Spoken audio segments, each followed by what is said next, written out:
So I'm not Diane Rehm anymore or Wolf Blitzer. I'm back to being Mort Kondracki. I'm a board member of the of PAN for life, I guess. I've been co-chair of the dinner with Diane Rehm for a lot of years. And I got involved in this, as you could tell from the questioning, because my late wife Millie had Parkinson's and died as a result.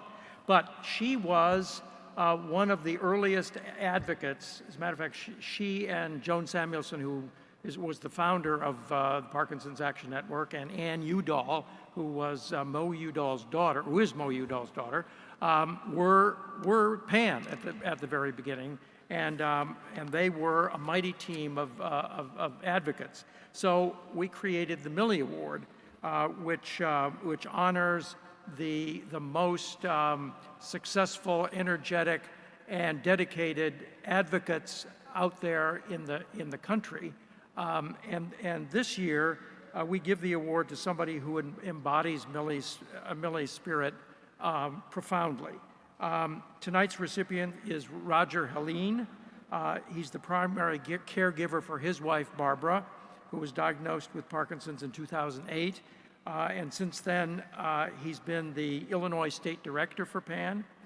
He's forged important relationships with his members of Congress. He's organized awareness and fundraising events in his community, and through it all has brought a humility and grace to his work that is often hard to find.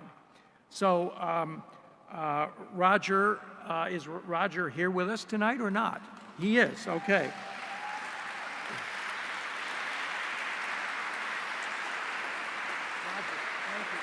So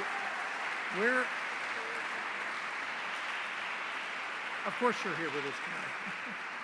So this is the Millie Award, and the person who could not be here tonight is your Senator Mark Kirk, who is a good supporter of ours, and he sent this letter to you congratulating you. So thank you very much for all of your work. I really appreciate it. Thank you.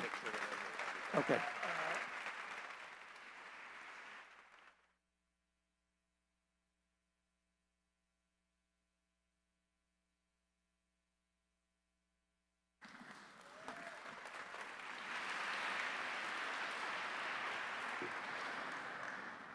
Well, first of all, I have to admit that I am truly honored to receive this award. Been involved in PAN for 6 years, I think now. I have looked up to everyone that has received this award and never ever considered myself worthy of it. So I want to start out first by thanking PAN and the PAN staff. I'm sure everybody in this room knows that we face a lot of obstacles on Capitol Hill as far as advocacy goes, and the PAN staff is there for us all the way.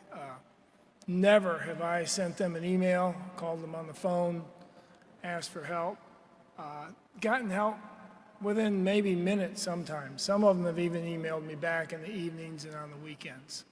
They are an outstanding group of people that work for the advocates out here in Washington, D.C. The second person that I want to thank tonight is my wife. She stands behind me on everything I do.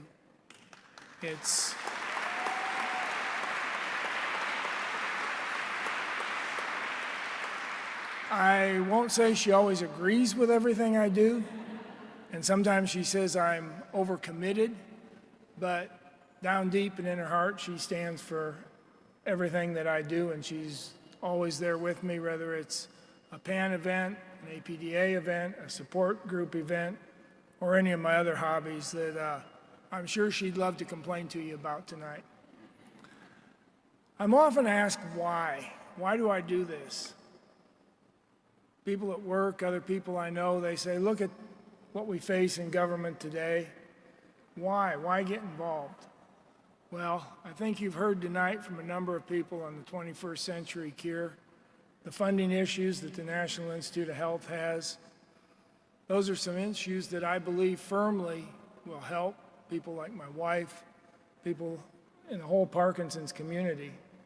And I believe firmly that we need advocates to stand behind and get behind and help push to accomplish something. One of the other reasons I do it is I was fortunate enough to attend my first PAN Forum, which I think is a wonderful event. PAN brings us out here for a couple days of advocacy training, and then they send us to Capitol Hill for a day. I was fortunate enough to attend that. I believe it was in 2009, about 2 years after my wife's diagnosis. I don't have Parkinson's, and I was dead at the end of that day. Yet I watched about 200 people that day travel the halls of Congress, knocking on their senators and their representatives' doors. I saw them with their issues with Parkinson's that they deal with every day. And they didn't give up. They still made it.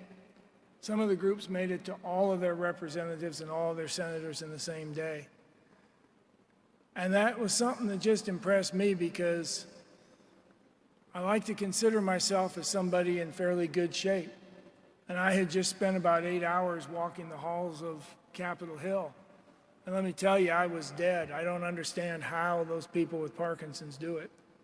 And I said from that point on, I'm going to support PAN. I'm going to support their forum. And it's been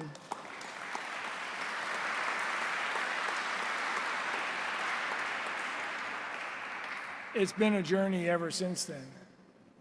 And since Haley told me I had 3 minutes, and I'm sure she's standing someplace close with her shepherd's crook, and we're all looking forward to dessert, I will just once again say thank you to PAN and thank you to everyone in this room that is supporting PAN.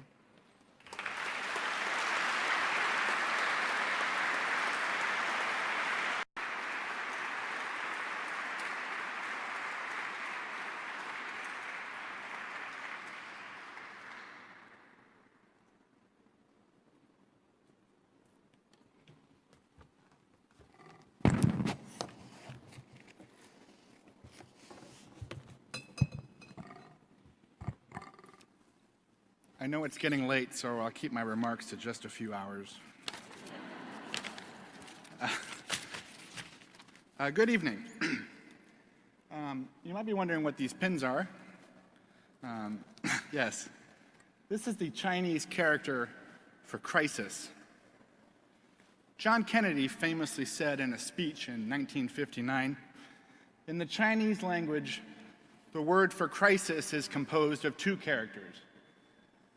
The first representing danger, but the second, opportunity. Now, I'd like you to think of the last time you had a crisis.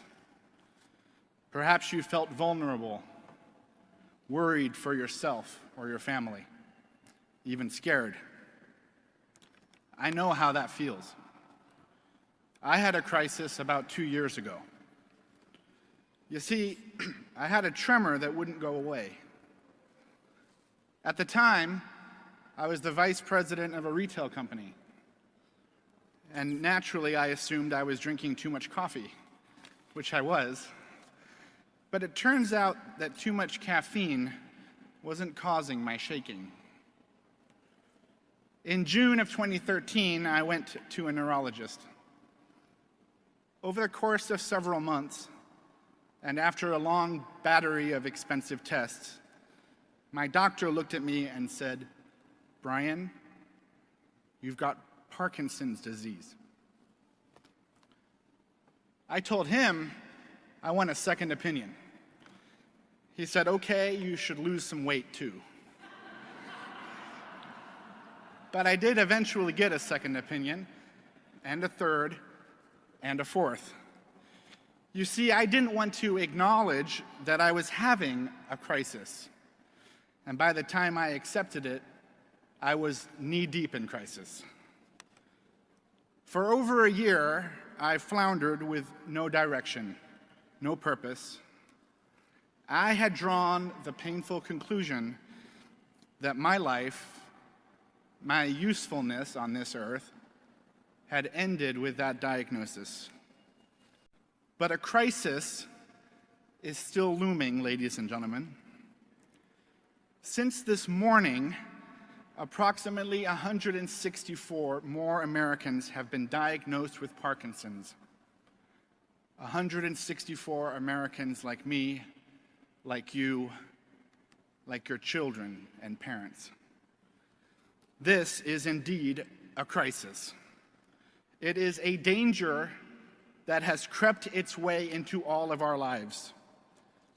But in every crisis, there is an opportunity.